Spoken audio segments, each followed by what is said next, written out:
You are listening to a special edition of the IU Report with Grant Shouse and Mike Hutsell, and the Purdue Report with Jake Dunn, coming together to preview the Big Ten tournament. And it's only on the Central Indiana Sports Report.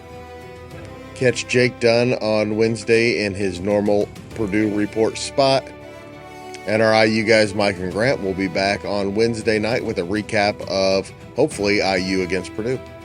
And we will have a recap every night after the Big Ten tournament, as long as either IU or Purdue is playing, and probably even past that. Please join us. Welcome, college basketball fans, to the Central Indiana Sports Report for a Big Ten basketball preview. I'm joined by our Purdue guy, Jake Dunn, one of our IU guys, Mike Hutsell. We expect to be joined by our other IU guy, Grant Shouse. He's off cheating on the Hoosiers at the Horizon League tournament.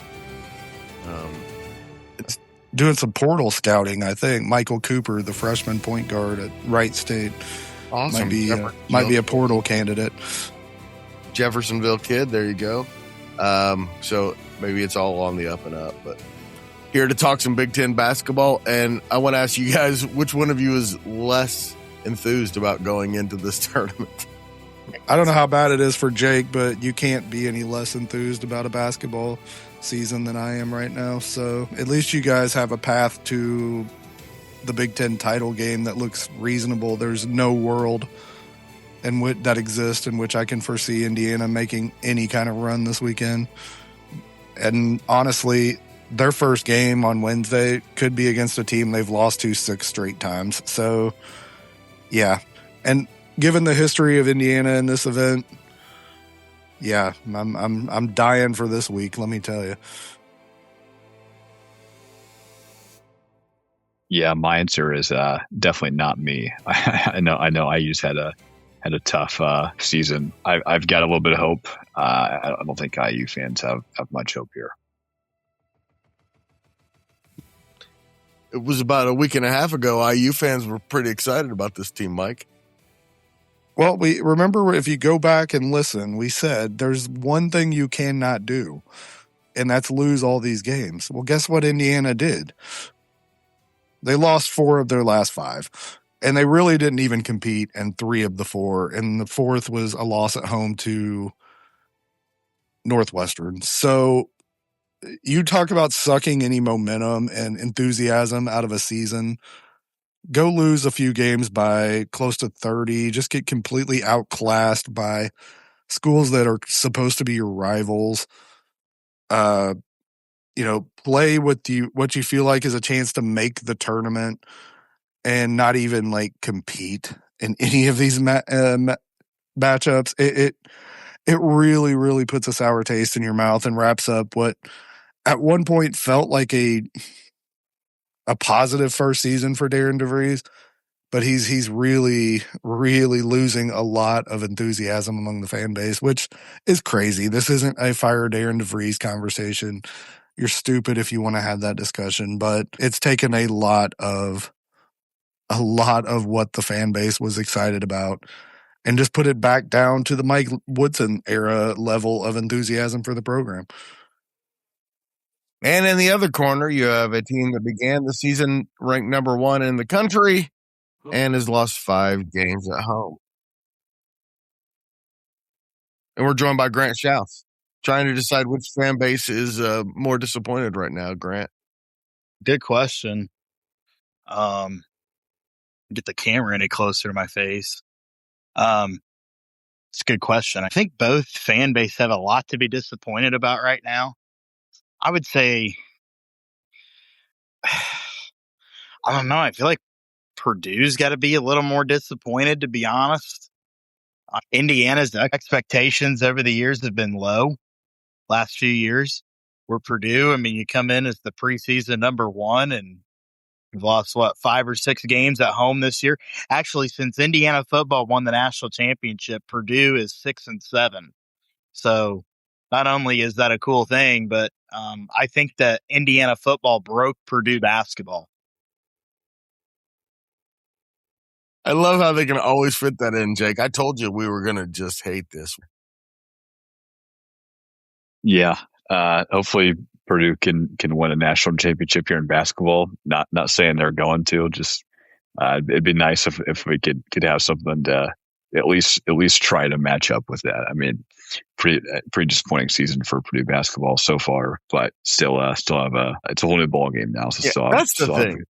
Is at least there is some hope, and the path is pretty good for Purdue.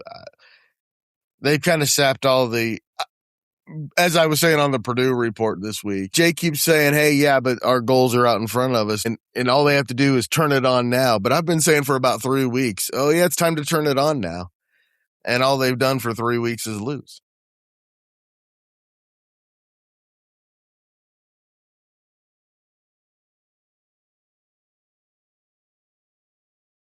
Let's talk about the tournament in whole, and it looks like the top half of the bracket, Jake, is where it's going to be the toughest road. I certainly think so. I think the winner will come out of the top half of the bracket there. Pretty chalk pick, but I think either Michigan or Illinois will end up winning the whole thing here.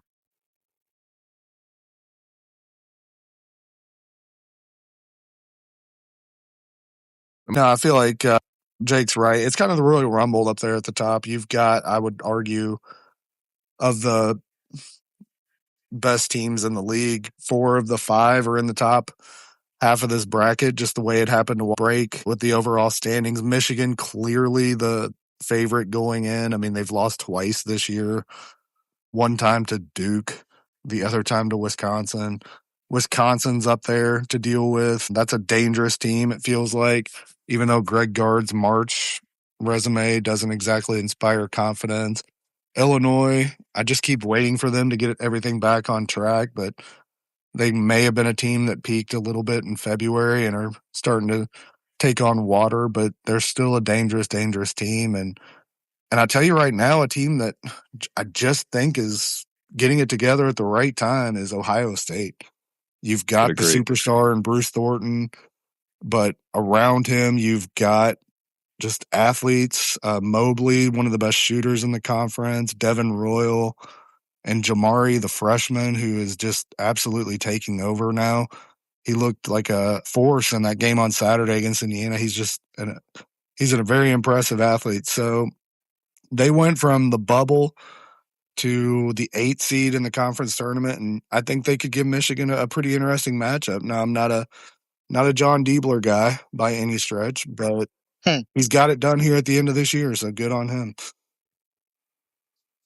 And I think of the top 10 teams in the Big Ten, 6 of them are in the top half of the bracket, 4 of them are in the bottom half. I want to go back to the point Mike just made about Illinois. I think they are a team that did kind of peak too early.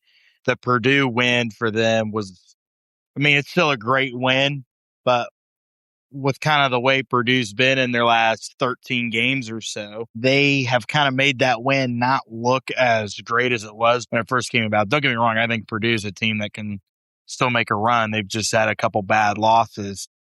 But what I'm interested in, and I don't know if you guys talked about this before I jumped on here, but there could be an Indiana-Purdue Big Ten tournament matchup on Thursday night in the early game of the night session up in Chicago, which I'm interested in. Those teams have not played each other in the Big Ten tournament the first year it ever came out, which is like 1999. Last time they played each other in the Big Ten tournament. 1998 was the last time, Grant, in the first Big Ten tournament. We have not talked about it yet. Guys, I've been obsessed with this for about a decade now. That how could these two teams avoid each other for so long in the Big Ten tournament? But I will say this, the last couple of times they've been on the same side of the bracket, IU lost before they could play Purdue. So I was going to say, Indiana is really, really good at losing in the Big Ten tournament. So unless they match up in the first game, Indiana goes out of its way to accommodate this not happening. So Purdue had to fail down to Indiana's level this year to make it a possibility. I'll say this, guys. I don't think I'll ever live a day on this earth where I'll see Indiana basketball win the effing Big Ten tournament. I didn't think I'd ever see them beat Ohio State in football. I can tell you that's not true, so I guess anything's possible. That's right. But I was going to say it's a long time, Grant. I have never one time, and I'm not sure I ever will, see Indiana basketball win the Big Ten tournament as the Robert Morris mascot with its head off. The guy is literally walking towards me right now. Nice. So, Ask him if he it wants to makes the talk some Big tournament. Ten basketball. This is some dude with a mullet. And the press conference is going on the other side of the curtain. So if you hear any of that, I don't think you will, but the Northern Kentucky press conference is getting ready to start, I believe. It's either that or the Wright State one. We'll ask them on the dais if they want to talk any Big Ten basketball. Yeah, you can get the Horizon League report going. Ask Darren Horn what's his thoughts on Penn State Northwestern tomorrow in the opening round of the Fred Hoiberg Invitational on Tuesday. Well, I can tell you this about Darren Horn, and there's nobody around me right now that would care, but his wife sat behind me tonight, and she is a smoke show. I know they got beat, but at least he gets to go home to that. So good for that dude. And he may be the next Cincinnati coach. I got no idea. Grant, is she as handsome as Miss Signetti? That's the question. Better. Oh wow, better. Yeah, I couldn't. Bold statement. I mean, she was right behind me during the game. I kept pretending like a buddy was up in the stands. I'd be turning around just trying to catch a glimpse. I actually talked to her at halftime. I think we need to move on. I'm just saying, it's been a good night down here. Grant will not be back tomorrow due to a restraining order by the Horn family. Oh, man, this has gone off the rails. They tend to do when we all get together. That's right. You could not get the IU report and the Purdue report together without chaos. And it's not even me this time. That's right. Hey, I'll try to get us back on track. Here's a question for you. Will any of the three of you watch 1 minute of Tuesday night's games? Yes. No. Whoa. That's obsession. I am a sick dude when it comes to March basketball. So I'm sitting here recording this, watching Gonzaga and Oregon State, and what could be Donnie Tinkle or whatever his last game at Oregon State. Tinkle? Wayne Tinkle. Nice. His last game with the Beavers. The Beavers having a guy named Tinkle coach has kind of been one of the most, it's a little bit funny to me. I don't know why. It's not quite as funny as Magic Johnson as a porn name that never got used, but that's right. It didn't get used for basketball though. Amazing. I'll say this about the two games tomorrow is they're on Peacock. I'm going to be back here at the Horizon League for the championship, which is the only reason I won't watch them. I might pull them up on my laptop and watch them.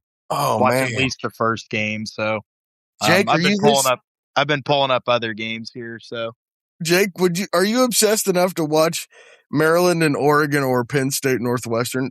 I'll watch on Wednesday. I'm that obsessed, but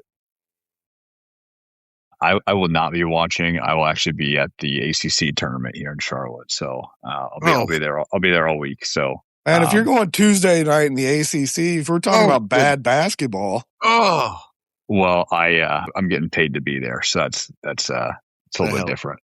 Good on you for that. But who's I can't even name the teams that are playing tomorrow. Cal, I think, are they in this? Notre Dame. Is Notre Dame playing? I don't think they qualified. I'll tell you here in a second. I don't know off the top of my head, honestly. And welcome everyone to the ACC tournament preview. And I don't mind it. So I think the biggest upset of the first day of the Hoiberg Invitational is Rutgers isn't involved. Yeah, I'm actually surprised by that.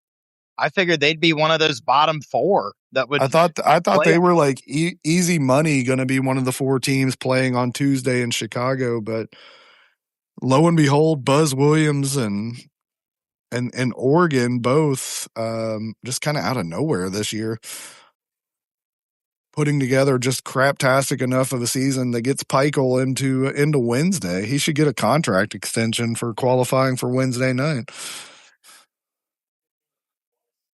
before the season, Jake said Nebraska was his surprise team, and I think he wins because I said my surprise team was Oregon. You couldn't have predicted Oregon's injury woes. Of course, but still, second place versus 16th place is pretty different.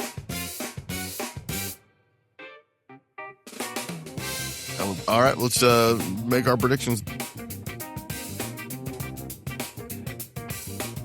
I think it's going to be a State of Michigan final. I expect Izzo to be there. We haven't talked about them very much, if at all, in this podcast, but I think you're looking at a chance to be a really, really... That's a team that I think can make a March run. They've got size. They've got guys who can shoot as opposed to years past, and they've got a great point guard. He can obviously get kicked out of any game at any time with his ability to mule kick guys in the nuts, but... Michigan State, I expect to be in the final. I think they'll be playing Michigan. I think Dusty May makes it 2 years in a row for the Wolverines, and Indiana fans get to cry a little bit more about that. You kind of beat me to the punch, Mike. I was going to take the same thing, Michigan and Michigan State. I'm going to change it up, I think. I'm going to go out on a limb, and I'm going to take Michigan to get beat. It seems like the team that usually makes a run in the tournament doesn't get to their conference championship game or loses in the conference championship or gets upset before then. I could see Michigan getting upset before the Big Ten tournament championship game. I'm going to take Wisconsin and Michigan State in the championship and give me January, February, Izzo, April, May, June, and on to cut down the nets in Chicago and be technically the Big Ten's first representative in the NCAA tournament, Michigan State. Jake, I was going to let you go next, but I'm just going to jump right on there. I had the exact same idea, except for I'm going to say it's going to be Illinois that beats Michigan. I think Michigan's guards have been not playing quite as well. They're ready to get beat, I think, just once in this tournament. Give me Michigan State over Illinois for the Big Ten championship, Jake. Yeah. Now that we've kind of talked about it a little bit more, I'm going to admit I think I've been a little swayed here in terms of my selections. This will be Ohio State and Michigan's third time meeting, and it's really hard to beat a team twice. It's really hard to beat them three times. So I'm gonna go out on a limb here. Very bold prediction. Ohio State upsets Michigan. I like Grant's message there. So Ohio State beats Michigan. I'm going to take Illinois in the championship versus Purdue. Why not? Why not? If we're going out on a limb here, why not? Purdue's gonna get hot here in March, make the championship. But I think ultimately Illinois will get the best of them again there. So I think Illinois is the champion against 7 seed Purdue in the championship. All right, everybody. We'll be back on Wednesday night after the Purdue-Indiana game. Thanks, guys. We're not breaking down Rutgers on Wednesday. Rutgers, Minnesota. Jake, we need an emergency pod after the Pitt game tomorrow. So yeah, keep us posted. Who else is playing? Boston College. So I won't get there till 5, but the first game I'll see will be 11 seed SMU versus 14 seed Syracuse. That's a 4:30 game. Larry Brown and Jim Boeheim, huh? Yeah. And then the 7 p.m. game is Virginia Tech, 12 seed versus 13 seed Wake Forest. That's a big one for Tech.